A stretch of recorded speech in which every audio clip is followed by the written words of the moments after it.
जैसा कि मैं आपसे कह रहा था कि उपग्रह में प्रक्षेपण यान के अलग अलग निर्माण के पश्चात उनका आपस में समाकलन एक जटिल प्रक्रिया होती है। अब जो लघु फिल्म हम आपको दिखाने जा रहे हैं वो इसी समाकलन को दर्शाता है। प्रस्तुत है ये लघु film. We have here a brief video capsule showing the PSLV C-23 launch vehicle integration activities. The launch campaign commenced on 12th May 2014 with the movement of the core-bake shroud. The first stage has 5 segments. They are made separately and stacked one over the other as you are watching. Here we see the nozzle end segment being placed on the launch pedestal, followed by the 3 mid segments, which you can see one of them is being very carefully aligned and then slowly mated with the stacked segments. Each segment weighs 33 tons and the total length of the first stage is 16.5 meters. RSD to control. Segments are being aligned and brought closer. The segment joints are prepared using inhibition material and held together by shear pins. And here we can see the head end segment being assembled. CEC to control. Event number 6. Very slowly the segments are brought together. After stacking the rest of the segments, the igniter is assembled vertically, which you can see being assembled right now.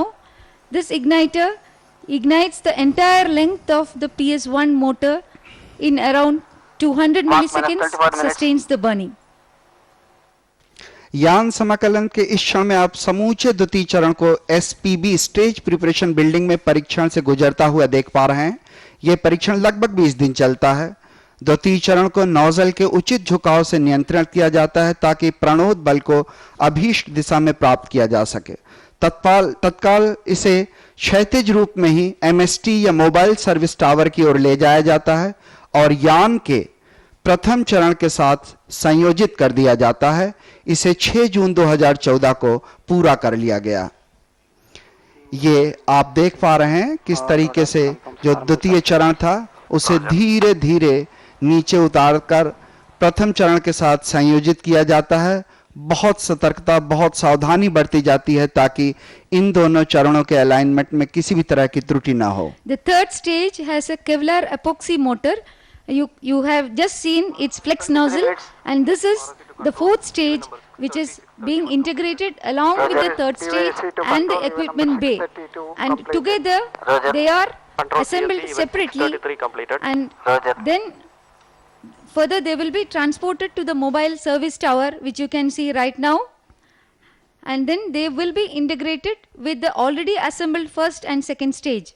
For the PSLV C-23, this assembly was completed on 3rd June 2014. Here you can see the assembly in progress. यान के सबसे ऊपर एक विशेष रूप से निर्मित धातु वलय या अडॉप्टर के साथ स्पॉट 7 उपग्रह को प्रक्षेपण यान से संयोजित करने के बाद अन्य छोटे छोटे उपग्रहों को भी अडॉप्टर पर ही अलग अलग कोणों और स्थानों पर संयोजित करने के पश्चात ऊष्मीय सुरक्षा कवच को बंद कर दिया जाता है। उसके बाद यान पूरी तरह से प्रक्षेपण के लिए तैयार। मोबाइल सर्विस टावर को धीरे धीरे पीछे खिसकाया जाता है जैसे आप स्क्रीन पर देख पा रहे हैं, और उसके बाद ये जो प्रक्षेपण यान है वो बिल्कुल अकेले प्रक्षेपण के लिए तैयार खड़ा। भिन्न भिन्न आवश्यक परीक्षणों के बाद प्रक्षेपण पूर्वाभ्यास किया जाता है और प्रक्षेपण प्राधिकरण बोर्ड की अनुमति के बाद उल्टी गिनती यानी तरल ईंधन भरने का सिलसिला आरंभ कर दिया जाता है। 28 जून प्रातः 8:52 पर ये प्रक्रिया आरंभ हो गई थी। Welcome back to the live commentary. The launch of Spot 7 will take place today at 9 hours 52 minutes Indian Standard Time. The satellite will be placed with local time at descending node at 10 hours 2 minutes. The 44.4 meter tall PSLV vehicle, which you are seeing now, is standing majestically at the first launch pad, and this is the 27th flight of PSLV. PSLV has accomplished 25 successful missions and has established itself as a reliable operational launcher of the Indian Space Research Organization. Today we are in the early morning hours. From the weather point of view, things are looking good. Outside it is cloudy. Overall conditions are favorable for the launch. The 49-hour countdown for the PSLV C-23 mission commenced on the 28th of June, 2 days before, at 8 hours 52 minutes Indian Standard Time. The countdown started after a series of reviews by the Mission Readiness Review Board and the Launch Authorization Board. They have reviewed the readiness of the vehicle, the satellite, the ground station, and other ground systems and cleared the mission for launch. The launch window actually opens at 9 hours 49 minutes. This launch is going to take place 3 minutes later at 9 hours 52 minutes. And I will tell you later on why there is a 3-minute delay. Liftoff is expected to take place in about 15 minutes from now. If for some reason it is delayed, we have a total launch window of about 17 minutes. I now request Dr. Alok Srivastav to continue in Hindi. जी हाँ, लघु film के प्रसारण के बाद हमसे जुड़ने के लिए बहुत बहुत धन्यवाद। इस समय हम काउंटडाउन से लगभग 19 मिनट 31 सेकंड की दूरी पर T-15 मिनट्स पर अभियान निदेशक प्रक्षेपण की अनुमति देंगे और उसके आगे की गतिविधियां जारी रहेंगी। अनुमति की ये जो घोषणा है, ये प्रक्षेपण यान उपग्रह एवं भू केंद्र की विभिन्न प्रणालियों के पूर्ण अवलोकन के पश्चात ही की जाती है। हर प्रणाली के वैज्ञानिक लगातार एक लंबे अरसे से चले आ रहे परीक्षणों के आंकड़ों का गहन अध्ययन करते हुए हर बिंदु को बहुत ध्यान से देखा परखा जाता है। उनके अलग अलग रिव्यू के बाद उसे प्रक्षेपण की अनुमति दी जाती है। ये बिल्कुल क्लोज आप देख पा रहे हैं, हम लोग करीब 18 मिनट 41 सेकंड की दूरी पर, और इस चित्र में आपने देखा कि नोजल जो है वो बिल्कुल प्रक्षेपण स्थल पे तैयार, जैसे अपने प्रज्वलन की घोषणा होने के बाद इंतजार कि आकाश की गहराइयों में किस तरह से वो तैर कर हमारे लिए एक नई सफलता की कामना कर सके। अभियान नियंत्रण केंद्र या प्रक्षेपण केंद्र में सभी विशेषज्ञ उड़ान संबंधित प्राचलों का बड़ी सूक्ष्मता से निरीक्षण करने में व्यस्त हैं। 2 दिनों पूर्व उल्टी गिनती के प्रारंभ से लेकर अब तक जाने कितनी ही ऐसी गतिविधियां, कितने ऐसे क्रियाकलाप अति सावधानी पूर्वक संपन्न किए गए, जिनकी सफलता ने हमारे वैज्ञानिकों के अथक प्रयासों में नया उत्साह भरा और यान को प्रमोशन के इस मुकाम तक पहुंचा दिया। इस चरण तक हम लगभग 600 से ज्यादा गतिविधियों को अंजाम दे चुके हैं और शेष क्रियाकलाप भी कुछ ही क्षणों में एक पूर्व निर्धारित कार्यक्रम के तहत पूरे कर लिए जाएंगे। पूर्व प्रक्षेपण के समय लगभग 760 विशिष्ट गतिविधियां पूरी की जाती हैं। इससे आप अंदाजा लगा सकते हैं कि कितनी गहन, कितने ज्यादा परीक्षण होते हैं एक प्रक्षेपण के समय। आज प्रक्षेपण स्थल पर आसमान में बादल छाए हुए हैं। कल रात में खुल के बारिश हुई थी, पर फिलहाल बारिश के आसार नजर नहीं आ रहे हैं। हमने प्रक्षेपण मुहिम के साथ ही लगातार मौसम और हवा की गति पर नजर रखी है और आज जमीन पर हवा की गति भी खासी सामान्य, लगभग 11 मीटर प्रति घंटा। वैसे लगभग 15 मीटर प्रति घंटे की रफ्तार से किसी भी तरह का कोई खतरा नहीं रहता। वायुमंडल में पृथ्वी से कुछ ऊंचाई पर आज सुबह मापी गई वायुगति द्वारा कार्यक्रम को आवश्यकता अनुसार पुनः अभिकल्पित किया जाता है, ताकि आरोहण के दौरान वायुगतीय घर्षण भार को अल्पतम किया जा सके। आज प्रातः किए गए विस्तृत अनुकरणों से प्रतीत होता है कि सभी मान अपेक्षाएं नियत सीमाओं के अंदर हैं। सुबह के अवलोकनों के आधार पर वायुमंडलीय विद्युत क्षेत्र स्तर भी स्वीकार्य है। प्रक्षेपण के लिए ये विद्युत क्षेत्र स्तर 1000 वोल्ट प्रति मीटर से कम होना चाहिए, ताकि तड़ित की किसी भी संभावना को नकारा जा सके। इस समय हम लगभग 16 मिनट की दूरी पर प्रक्षेपण से उस घड़ी का इंतजार करते हुए जब T-15 मिनट पर अभियान निदेशक प्रक्षेपण की अनुमति देंगे। इस समय आप देख पा रहे होंगे कि किस तरह से एक कंसोल पर जो अभियान निदेशक जी हैं वो बिल्कुल तैयार अनुमति के लिए। The range is ready for PSLV C-23 Spot 7 mission. Mission Director Roger. TTC Director to Mission Director, all extra ground station and other support elements are ready for supporting PSLV C-23 Spot 7 launch. Mission Director Roger. छोटी छोटी उद्घोषणाएं जो तैयारी की समीक्षा करती हैं, हर प्रणाली को बहुत बारीकी से देखा परखा जाता है, एक दूसरे सब सिस्टम को, एक दूसरे उप प्रणालियों को बताया जाता है उनकी विकास और डेवलपमेंट के बारे में, ताकि किस तरह से बदल रही चीजें उनको देखा जा सके। Mark minus 15 minutes and counting. This is Mission Director. Based on satisfactory performance of PSLV C-23 launch vehicle systems, all the 5 satellites, the range systems and the STRAC network systems, the launch operation sequence for the PSLV C-23 Spot 7 mission is authorized. All stations note, Mission Director's authorization for PSLV C-23 Spot 7 launch is given. जी हाँ, यही वो क्षण था जिसकी हम बेसब्री से प्रतीक्षा कर रहे थे। T-15 मिनट पर अभियान निर्देशक ने प्रक्षेपण की अनुमति दे दी है और इस तरह से अब आगे की गतिविधियां पूर्व नियोजित रूप से जारी रहेंगी। The countdown is currently at 14 minutes before liftoff. At T-15 minutes, the mission director has given the authorization to proceed with the launch. This authorization is based on the readiness of the various vehicle level Mark systems, minus 14 minutes and counting. satellite, ground stations which monitor the flight events and several other ground systems. ठीक 1 minute के बाद अर्थात T-14 minute पर यान निदेशक ने स्वचालित प्रक्षेपण अनुक्रम के आरंभ की उद्घोषणा कर दी है। कुछ ही क्षणों पहले स्वचालित प्रक्षेपण अनुक्रम का यह सिलसिला आरंभ कर दिया गया है। इस समय हम 13 मिनट 37 सेकंड की दूरी पर इस घटनाक्रम के पश्चात यान एवं उपग्रह से जुड़ी हुई सारी गतिविधियों का नियंत्रण प्रक्षेपण यान से जुड़े कंप्यूटर प्रणाली द्वारा किया जाता है। At exactly 1 minute later, at T-14 minutes, the vehicle director has authorized the initiation of the automatic launch sequence. From this event onwards,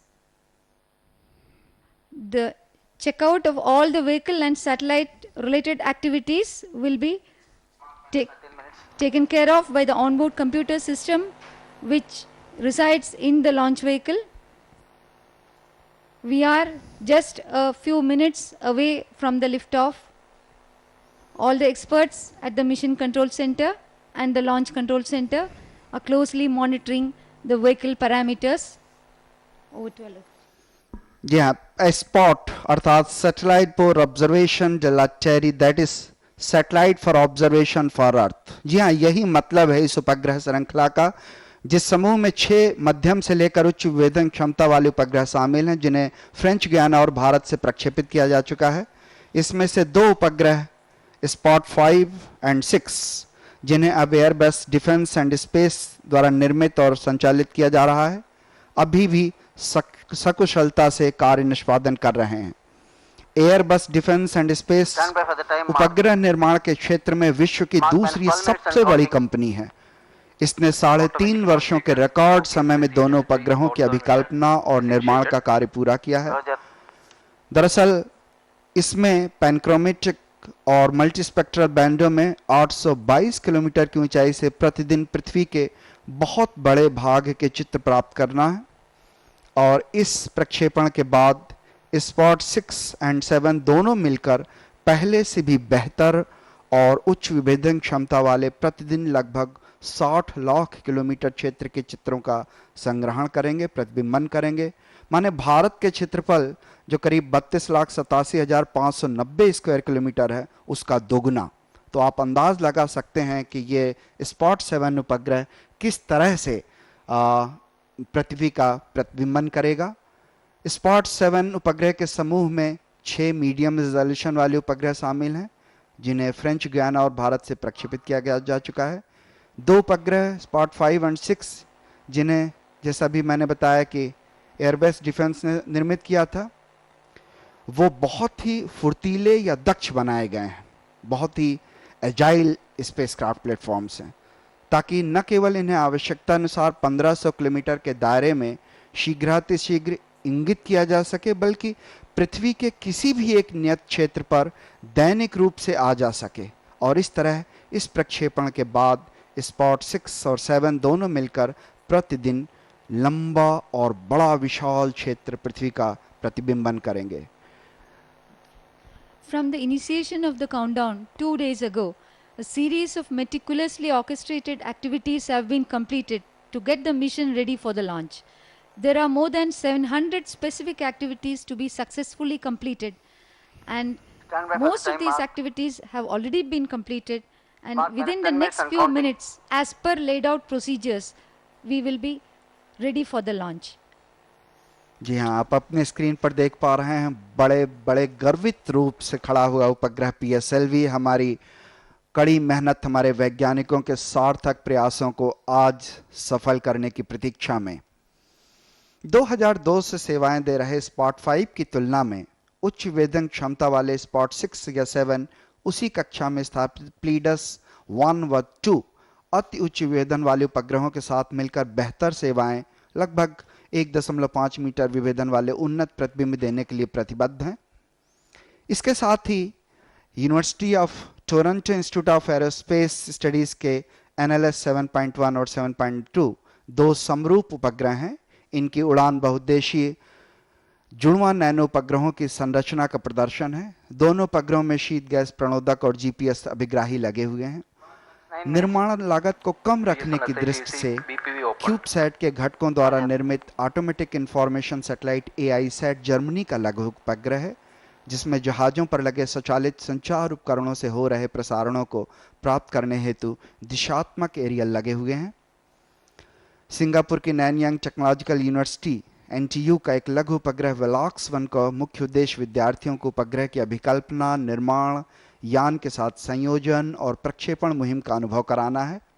इसमें पृथ्वी के प्रतिबिंबन के लिए एक उच्च वेधन कैमरे का समावेश किया गया है। बाद में से NSAT और PSAT उपग्रहों में विभक्त करके संचार प्रयोगों के रूप में आगे बढ़ाने की योजना है।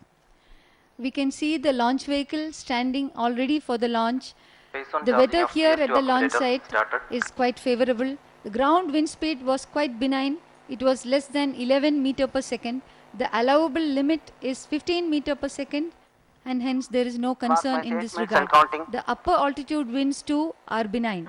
Even We have 683 very closely SDS servers monitored activated. the wind and weather Mission conditions computers at the launch confirms site reception of since SHAR-1 the and start of the SHAR-2 launch data. campaign. Roger. The Phase one upper charging of atmospheric PS2 wind accumulator completed. measured in the very early morning, a couple of hours Roger. before, is used to redesign the steering program to keep the aerodynamic load minimal during the atmospheric ascent. This is called the day of the launch wind biasing and has been successfully used in the last several launches from SHAR to reduce the aerodynamic loads, and it is being used for this mission also. The detailed simulations made early this morning show that the aerodynamic load, the structural interactions, and the control requirements are well within allowable limits for launch. One of the indicators is called Q alpha, that is less than 1000 Pascal radian, where the limit is more than 2800 Pascal radian. The atmospheric electric field levels measured this morning And counting. are also quite acceptable. For clearing the launch, atmospheric electric field should be less than 1000 volts per meter, which means there's no possibility of any lightning. Today we do not have any concern in that regard. Over to Dr. Alok. धन्यवाद ललितमका जी। बिल्कुल closely आप देख पा रहे हैं श्री चंद्रबाबू नायडू जी को, जो इस समय आंध्र प्रदेश के मुख्यमंत्री हैं। उनके साथ महानुभाव बैठे हुए। निश्चित रूप से हमारे लिए बहुत महत्वपूर्ण घड़ी, क्योंकि वाणिज्यिक रूप से देखा जाए तो एंट्रिक्स कॉरपोरेशन ने इस तरह के कई मील के पत्थर पार किए हैं, और ये उन्हीं में से एक है जिसके बाद हमारे जो पड़ाव हैं, अगर हम उन पे ध्यान दें तो आपको बताना चाहूँगा कि जैसे Vehicle to internal battery power. आज का जो प्रक्षेपण यान है वो 4 चरणों वाला यान है, जैसा आप देख चुके हैं उसके असेंबली और Mark सीक्वेंस को। minus 6 minutes and प्रथम counting. चरण 20 मीटर लंबे कोर हैं, जिसमें 138 टन एवं 12.2 टन HTPB हाइड्रोक्सिल टर्मिनेटेड पॉलीब्यूटाटाइन आधारित ठोस ईंधन भरा जाता है। External power is batteries are 12.8 metre लंबे द्वितीय चरण में 42 टन तरल ईंधन एवं 3.6 मीटर लंबे तृतीय चरण में 7.6 टन ठोस ईंधन भरा जाता है। 2.5 टन तरल ईंधन वाला 2.7 मीटर लंबा चतुर्थ व अंतिम चरण होता है। इस समय हम करीब करीब 5.5 मिनट की दूरी पर प्रक्षेपण से, निश्चित रूप से ऐसी घड़ी जो हमें कुछ न कुछ सिखा जाएगी, क्योंकि हर प्रक्षेपण पहले से कुछ नया, कुछ अलग होता है। पीएसएलवी की प्रक्षेपण क्षमता 1750 किलोग्राम नीत भार को 600 किलोमीटर की सूर्य तुल्यकालिक ध्रुवीय कक्षा में 1425 किलोग्राम नीत भार को 284 गुणा 21,000 किलोमीटर की जीटी कक्षा में प्रक्षेपित करने की है। All stations इस stand by यान for से the time mark. कम भार वाले Mark अनेक 5 minutes and उपग्रह counting. एक साथ छोड़े जा सकते हैं। The vehicle is going to take off in 5 Mission minutes, computer confirms while the reception of automatic radar launch data. sequence program Roger. is checking hundreds of vehicle parameters. The experts at the control center are also closely monitoring the vehicle health by watching the vital health parameters at their consoles. The vehicle has now gone to internal power. I will briefly outline the flight sequence. At T0, we will have the ignition of the core stage of PS1. This stage will take the vehicle to a height of 52.7 kilometers and impart an inertial velocity of 1555 meter per second. The separation of the first stage takes place around 110 seconds. This will be followed by the ignition of the second stage. The payload fairing separation will take place during the second stage flight at an altitude of approximately 131 Mark kilometers. 4 minutes and counting. And at this time, the velocity would have climbed to 2257 meter per second. The second stage will take the vehicle to a further altitude of 218 kilometers. The third stage gets ignited 263 seconds after liftoff and burns for 123 seconds. aero and valve batteries are on. Subsequently, there will be a long coast Onboard phase computers in flight of mode. around 145 seconds decided by the mission requirements. During the coast phase, the rocket motors will be in off condition. SLV-3, ASLV, PSLV और GSLV और आगे चल के GSLV mark 3 ऐसे कई प्रक्षेपण यान इसरो के अब तक के सतत विकास पथ की कहानी स्वतः बयान करते हैं। PSLV और GSLV भारतीय अंतरिक्ष अनुसंधान Mark minus 3 minutes. संगठन इसरो की 2 परिचालित प्रक्षेपण प्रणालियां हैं। इस समय हम लगभग 2 मिनट 52 सेकंड की दूरी पर। PSLV ने लगातार 26 उड़ानें 25 सफल रहीं। उड़ानें भरकर खुद को इसरो का सबसे सफल एवं कार्यकुशल प्रक्षेपण यान बना लिया है। 1994 में इसके पहले सफल प्रक्षेपण के बाद PSLV ने कई भारतीय सुदूर संवेदी उपग्रह संचार प्रक्षेपित किए, जिसमें 35 उपग्रह अंतर्राष्ट्रीय उपभोक्ताओं के लिए थे। आपको याद होगा कि इसी PSLV के सहारे भारत का पहला चांद अभियान चंद्रयान-1 अक्टूबर 2008 को PSLV से ही प्रक्षेपित किया गया था और हाल ही में नवंबर 2013 को Mars orbiter Phase 2 charging mission of PS2 accumulator started. ने Roger. मंगल की यात्रा प्रारंभ की, जो सितंबर में अपने गंतव्य के Mark करीब minus 2 minutes पहुंचने and की counting. स्थिति में इसी के सहारे की गई थी। Phase 2 charging of PS2 PSLV accumulator completed. C-23 PSLV के कोर संस्करण की 10वीं उड़ान होगी। इस समय हम लगभग 1 मिनट 40 सेकंड की दूरी पर प्रक्षेपण से बहुत ही क्लोजर व्यू प्रक्षेपण यान का आप देख पा रहे हैं। निश्चित रूप से सभी कुछ सामान्य, लेकिन वैज्ञानिकों की धड़कनें Mark उस minus क्षण 1 की minute 30 प्रतीक्षा में seconds. जब वे प्रज्वलन को और सफल प्रक्षेपण को प्रमोशन को देख पाएंगे। Easy to control, even number 719. भले कितने भी प्रक्षेपण का अनुभव हो, हर प्रक्षेपण के समय हर बिंदु, हर प्राचल, हर पैरामीटर बहुत महत्वपूर्ण होता है। एक छोटी सी तकनीक कोई बड़ी से बड़ी कमियां पैदा कर सकती है, इसलिए किसी भी असावधानी की कोई गुंजाइश नहीं होती है। सतर्कता बेहद महत्वपूर्ण होती है। इस समय हम केवल 1 मिनट की दूरी Arms पर हैं। armed. Minus 55 seconds. हर Minus 50 पैरामीटर इस seconds. समय आप देख पा रहे होंगे Signals are 50 सेकंड की दूरी पर एक Minus ओर 45 स्वचालित seconds. प्रक्षेपण अनुक्रम सैकड़ों यान प्राचीनों का निरीक्षण कर रहा है, तो दूसरी ओर Minus अभियान 40 तथा seconds. प्रक्षेपण नियंत्रण केंद्रों में PS2 अनेक विशेषज्ञ गुणान संबंधित विभिन्न अवलोकन Minus आंकड़ों 35 का seconds. गहन अध्ययन करने में व्यस्त हैं। प्रक्षेपण पूर्व की बढ़ती हुई धड़कनों को आइए Minus 30 seconds. हमारे साथ आप भी गिनिए, क्योंकि हर प्रमोशन Roger. कुछ न कुछ नया सिखाता है Minus और 25 सही मायनों seconds. में अंतरिक्ष PS2 विज्ञान और VSPP उससे भी open. रॉकेट साइंस की यही तो चुनौतियां हैं। Minus केवल 20 20 seconds. सेकंड दूर। PS1 ignition अब मैं आरंभ से खामोश, आप काउंटडाउन सुनिए। 15 seconds. PS1 ignition authorized. 10, 9, 8, 7, 6, 5, 4, 3, 2, 1, 0, +1, +2, +3, +4, +5, Liftoff, Normal. +6, +7, lift off +8, successful की घोषणा, +9, सफल प्रज्वलन और 10 गमन seconds. पथ पर सफलता की इबारत, कड़ी मेहनत व अनवरत परिश्रम की नई कहानी Performance normal. देख पा रहे हैं। ये बादलों के +20 बीच seconds. हमारा PSLV बिल्कुल अपने पथ पर अग्रसर, जैसे जानता हो कि उसे किस राह निकलना +30 है। seconds. PSLV C-23 का राष्ट्र के नाम एक और संदेश +35 कि seconds. मैं गहन अंतरिक्ष की गहराइयों में गोता लगाकर फिर कोई सफलता का सितारा +40 तुम्हें सौंप seconds. दूंगा। सफल ज्वलन के पश्चात आकाश की गहराइयों में लगातार हमसे दूर जाता PSLV C-23 आपके स्क्रीन पर। PSLV +50 seconds.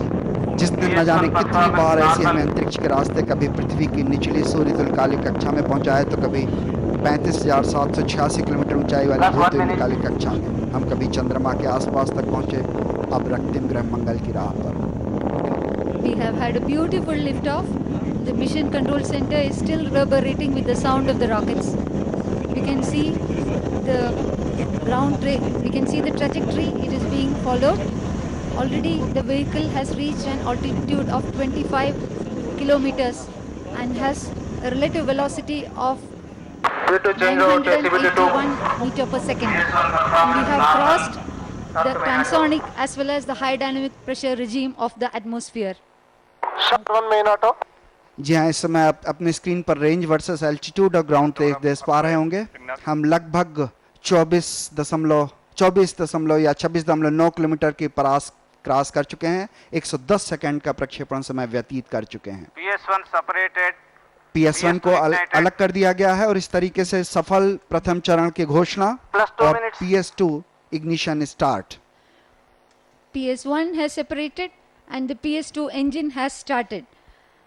And we can see on the second screen the performance flight normal. events being displayed. The third screen is showing the range versus altitude and the ground trace of the vehicle.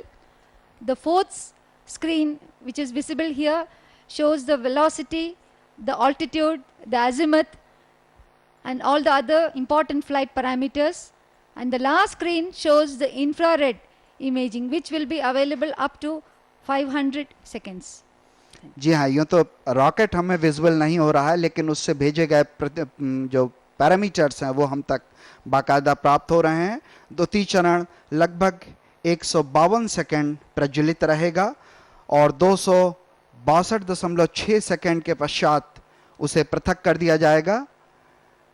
ठोस core चरण जमीन पर ही प्रज्वलित हो जाती है। प्रथम चरण यान को करीब 53 किलोमीटर की ऊंचाई पर 1.6 किलोमीटर प्रति सेकंड का वेग प्रदान करते हुए 110.6 सेकंड के बाद पृथक हो गया था।